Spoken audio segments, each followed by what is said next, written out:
हाय बच्चों and welcome back to explore interesting. यार इस वीडियो में अपन एक और मज़ेदार वेरिएबल फोर्स के द्वारा वर्क डन कैसे निकाला जाता है वो सीखेंगे। और यहाँ पे आपको फ्रिक्शन के बारे में एक और नया पॉइंट सीखने को ज़रूर से मिलेगा। सो चैनल को सब्सक्राइब नहीं किया तो डेफिनेटली से पहले आप सब्सक्राइब कर दो और इस प्लेलिस्ट की सभी वीडियोस को आप सीक्वेंस में देखो तो आपको सारे कॉन्सेप्ट बहुत बढ़िया तरीके से समझ में आएंगे। सो इसी के साथ let's get started with this video. तो इसमें बेसिकली मैं आपसे एक क्वेश्चन शेयर करने वाला हूँ जिसमें हमसे क्वेश्चन में ऐसा पूछा हुआ है कि अगर एक हमारे पास हेमिस्फीयर इस तरीके से कटोरी जैसा कुछ है और बोल रहा है work done by friction force on the block that slides down the hemispherical inclined plane starting from point A up to point B. मतलब हमारे पास एक यहाँ पे ब्लॉक रखा है, उसको जब आप छोड़ोगे तो ऐसा फिसलता हुआ नीचे आएगा।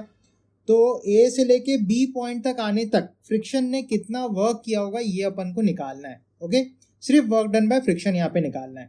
तो एक चीज़ अपन को ये सोचनी है कि जैसे ये ब्लॉक नीचे आ रहा होगा तो अलग अलग पॉइंट पे जब वो आएगा तो उसका एंगल ऑफ इंक्लिनेशन आप देखो बदल रहा होगा, ये एंगल हर बार चेंज हो रहा होगा।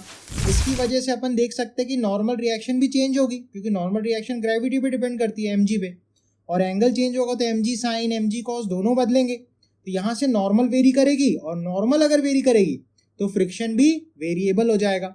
और जब भी हमारे सामने वेरिएबल फोर्सेस आते हैं तो हमें इंटीग्रेशन का रास्ता लेना पड़ता है या फिर डिफरेंशिएशन का रास्ता लेना पड़ता है, राइट। सो अब अपन को कैलकुलेशन करनी है, वही बहुत इंपॉर्टेंट है, सीखने वाली चीज है। So let's begin with the derivation और कैलकुलेशन। तो सबसे पहले वर्क डन निकालने के लिए मैं क्या करूंगा, यहाँ एक इंटरमीडिएट स्टेज पे इस ब्लॉक को मानूंगा और थोड़ा सा इसके डिस्प्लेसमेंट मान लेंगे, कुछ डीएल डिस्प्लेसमेंट होगा। उस डिस्प्लेसमेंट के लिए मैं वर्क डन निकालने वाला हूँ और फिर उन सभी छोटे छोटे डिस्प्लेसमेंट्स के वर्क को अगर मैं एडअप करूंगा तो टोटल वर्क मिलेगा, मतलब इंटीग्रेशन करना पड़ेगा। तो थोड़ा सा मैं यहाँ पे कंस्ट्रक्शन करने वाला हूँ। तो सपोज यहाँ पे मैंने कुछ एक एंगल थीटा माना कि थीटा एंगल पे ये ब्लॉक जब जाएगा इस जगह पे ये होगा, तो इस इनिशियल पोजीशन से इस फाइनल पोजीशन तक जब ये ब्लॉक खसकेगा तो उस उतने से खसकने के लिए कितना वर्क डन बाय फ्रिक्शन होगा वो अपन कैलकुलेट करेंगे। तो मैंने माना थीटा एंगल पे छोटा सा एंगल डी थीटा वो ब्लॉक चलता है और इस दौरान वो यहाँ पे एक छोटा सा ये आर्क चलता है। तो ये आर्क लेंथ अपन लिख सकते हैं L बराबर आर थीटा के हिसाब से, ठीक है। तो यहाँ की अगर मैं आर्क लेंथ लिखने जाऊं तो ये जो छोटा सा आर्क लेंथ है इसको मैं बोल रहा हूँ DL। तो DL हो जाएगा R into d theta, right. अगर इसका रेडियस मेरे को R मालूम है तो रेडियस इंटू एंगल अगर मैं कर दूंगा तो आर्क लेंथ निकल आएगी। तो यहाँ से मेरे पास DL वेक्टर आ गया। तो DL हमारा छोटा सा डिस्प्लेसमेंट वेक्टर है, राइट। अब यहाँ पे थोड़ा सा FBD बना के हमें नॉर्मल निकालना पड़ेगा क्योंकि नॉर्मल आएगी तब फ्रिक्शन आएगा। यहाँ पे मैं सबसे पहले सपोज mg को बना लेता हूँ, mg पूरा पूरा नीचे लगेगा, ठीक है। अब इसके बाद मैं थोड़ा सा कंस्ट्रक्शन कर रहा हूँ, ध्यान दीजिए। ओके, तो यहाँ पे अगर मैं कंस्ट्रक्शन करता हूँ तो सपोज अपन ने ये जो mg बना रखा है, ठीक है, इस mg के दो कंपोनेंट होंगे, एक परपेंडिकुलर टू द प्लेन और एक पैरेलल टू द प्लेन। इस छोटे से DL डिस्प्लेसमेंट के लिए मैं बात कर रहा हूँ, ठीक है।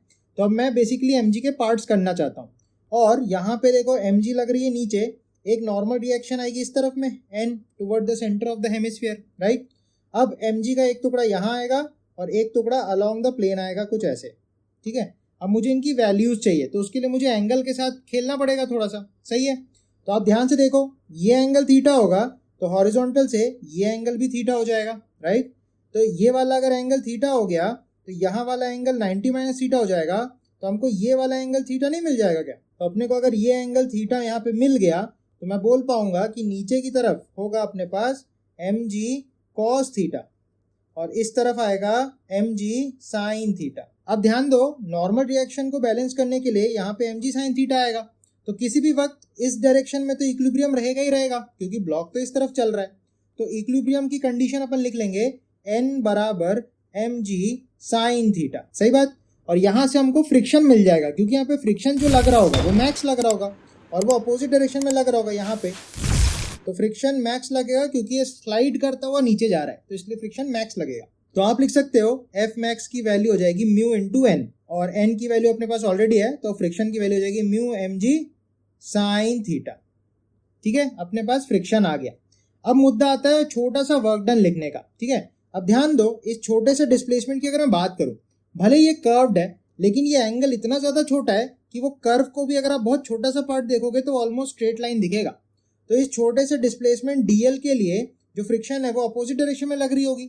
तो वर्क डन अपन लिख सकते हैं, छोटा सा वर्क डन सपोज DW लिख रहा हूँ तो वर्क डन जाएगा friction force into displacement into इनके बीच का एंगल जो होगा वो 180 डिग्री होगा, क्योंकि फ्रिक्शन जो है वो पीछे लग रहा होगा और डीएल जो है आगे जा रहा होगा, तो इनके बीच में एंगल 180 हो जाएगा। तो यहाँ से अगर मैं लिखूं छोटा सा वर्क डन, फ्रिक्शन की वैल्यू हो जाएगी mu m g sine theta into DL, DL को अपन लिख सकते हैं आर इंटू डी थीटा, और कॉस 180 का -1 मल्टीप्लाई कर दो और दोनों तरफ आप कर दो इंटीग्रेशन। तो लेफ्ट में तो आपको टोटल वर्क डन मिल जाएगा, राइट में आप देखोगे म्यू एम जी और आर बाहर आ जाएगा माइनस साइन के साथ, ठीक है। अब इंटीग्रेशन के अंदर कौन बचेगा, sine theta d theta, sine का इंटीग्रेशन हमें आता है। अच्छा, लिमिट कहाँ से कहाँ जाएगी, सपोज ये ब्लॉक जो है ऊपर था तब इसका जो एंगल था वो 0 डिग्री होगा। अब ये ब्लॉक स्लाइड करते करते जब नीचे चला गया होगा, यहाँ पे आ चुका होगा, तो ये ब्लॉक यहाँ पे 90 डिग्री सबटेंड करेगा। तो 0 से लेके 90 डिग्री तक जा रहा है ब्लॉक, तो 0 से लेके 90 डिग्री में इंटीग्रेशन होने वाला है, राइट। तो यहाँ से जब आप इंटीग्रेशन करोगे तो आपको मिलेगा minus mu m g R, ठीक है। साइन का इंटीग्रेशन माइनस कॉस थीटा होता है, ठीक है, उसका वैल्यू लगेगा 0 से लेके 90 तक, लिमिट्स लगा देंगे 0 से 90। देन इसके बाद लिमिट डालनी है, तो वर्क का जो वैल्यू आएगा वो minus mu m g R तो आप बाहर ही ले लो। अब आप डालो अपर लिमिट, तो बनेगा माइनस कॉस ऑफ 90 डिग्री, ये हो गई upper limit, minus lower limit में 0 डालोगे तो माइनस कॉस 0, ऐसा हो जाएगा। अब आप ध्यान दो कॉस 90 तो 0 होता है, तो ये वाली वैल्यू तो 0 हो जाएगी, और कॉस 0 कितना होता है 1, तो आप देखो माइनस और माइनस मिलके प्लस हो जाएगा और ये तो 0 ही हो जाएगा, तो अपना आंसर यहाँ +1 बनेगा। तो हम बोल सकते हैं कि जो वर्क डन आएगा फ्रिक्शन के द्वारा that will be minus mu m g R. तो ये डेरिवेशन है भले ही बहुत छोटा सा, लेकिन इस डेरिवेशन से हमको ये सीखने को मिलता है कि छोटा एलिमेंट किस तरीके से लेना होता है। जब भी चीज़ें एंगुलर वे में या कर्व्ड वे में चलती है तब कैसे करके एलिमेंट लेते हैं, कहाँ से एंगल मेजर करते हैं, लिमिट्स कैसे लगाते हैं, ये छोटी छोटी बारीक चीज़ें आपको सीखना बहुत ज़रूरी है। बिकॉज जब आप मेंस के थोड़े अच्छे क्वेश्चन या एडवांस लेवल के क्वेश्चन करने जाते हो तब आपको ये अंडरस्टैंडिंग होना बहुत ज़रूरी है कि कहाँ से एलिमेंट लेना होता है, कैसे करके लेना होता है।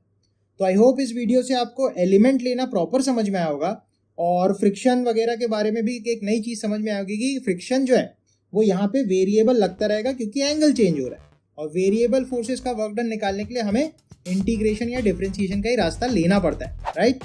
सो इसी के साथ इस वीडियो को कंक्लूड करते हैं। आई होप आपने कुछ नया सीखा होगा, और अपने फ्रेंड से भी शेयर करो चैनल को, ताकि और लोग इस चैनल को देख सके, कनेक्ट हो सके और काफ़ी सारी नॉलेज गेन कर सके, राइट। तो इसी के साथ चैनल को सब्सक्राइब करना ना भूलना। मिलेंगे अपने नेक्स्ट वीडियो में, टिल देन बढ़िया से पढ़ाई करते रहो एंड खुश रहो। Take care, bye bye.